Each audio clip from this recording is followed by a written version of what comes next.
you know, if you take people, and I've told you this, and you expose them voluntarily to things that they are avoiding and are afraid of, you know, that they know they need to overcome in order to meet their goals, their self-defined goals. If you can teach people to stand up in the face of the things they're afraid of, they get stronger.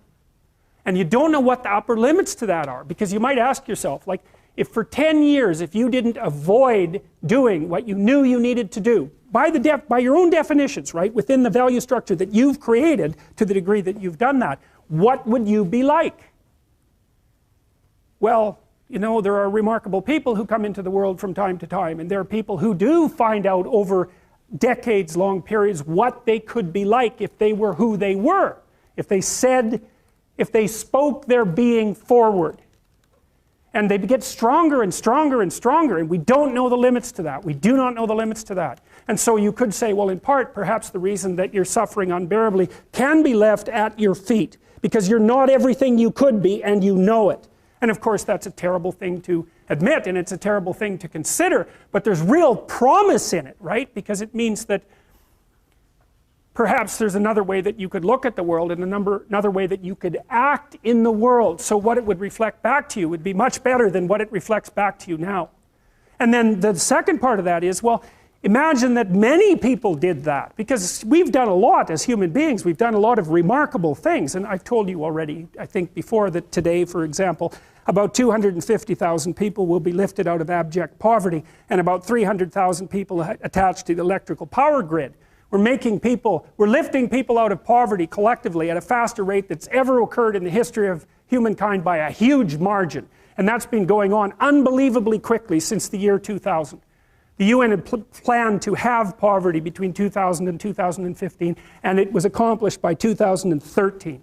So there's inequality developing in many places, and you hear lots of political agitation about that. But overall, the tide is lifting everyone up, and that's a great thing, and we have no idea how fast we could multiply that if people got their act together and really aimed at it. Because, you know, my experience is with people that we're probably running at about 51% of our capacity.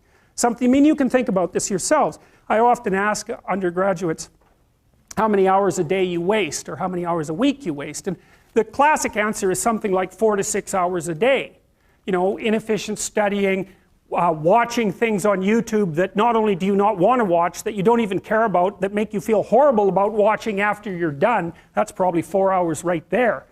You know, you think, well, that's 25 hours a week, it's 100 hours a month, that's 2.5 full work weeks, it's half a year of work weeks per year. And if your time is worth $20 an hour, which is a radical underestimate, it's probably more like 50 if you think about it in terms of deferred wages.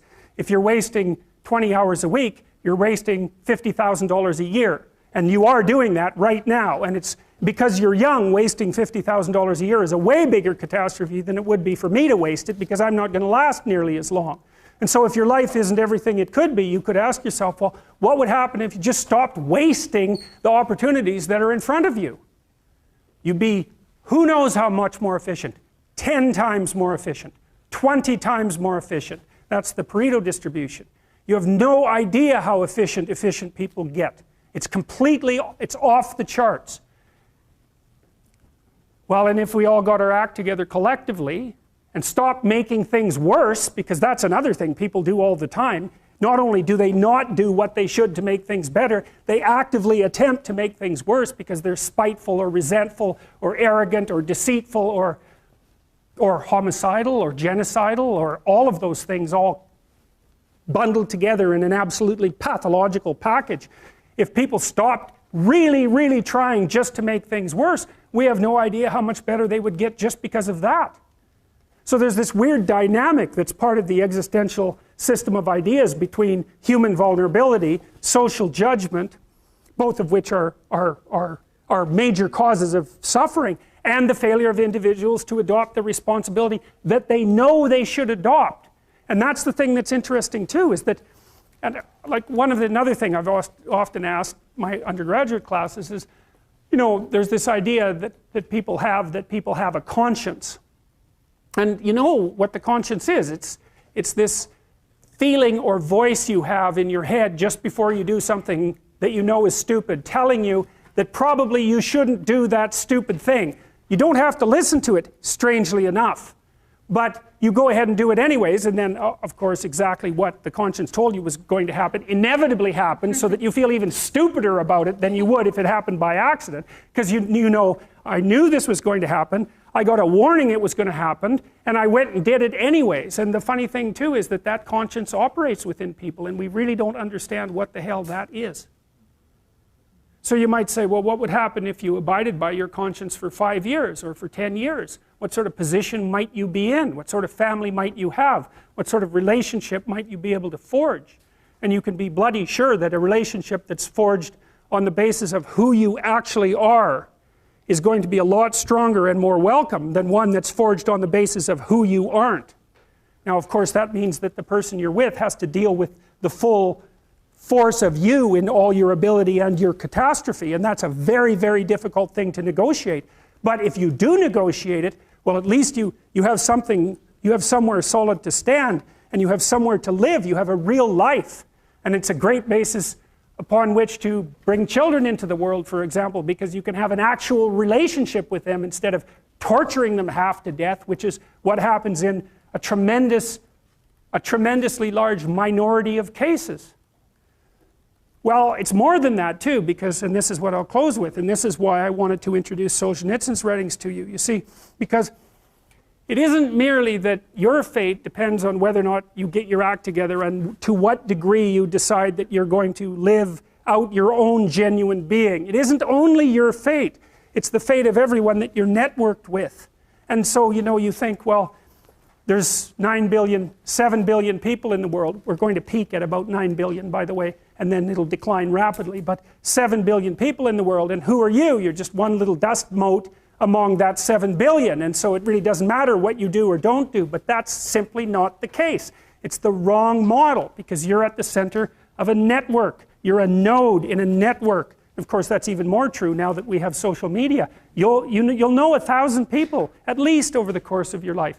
And they'll know 1,000 people each, and that puts you one person away from 1 million, and 2 persons away from 1 billion. And so that's how you're connected. And the things you do, they're like dropping a stone in a pond. The ripples move outward, and they affect things in ways that you can't fully comprehend. And it means that the things that you do and that you don't do are far more important than you think.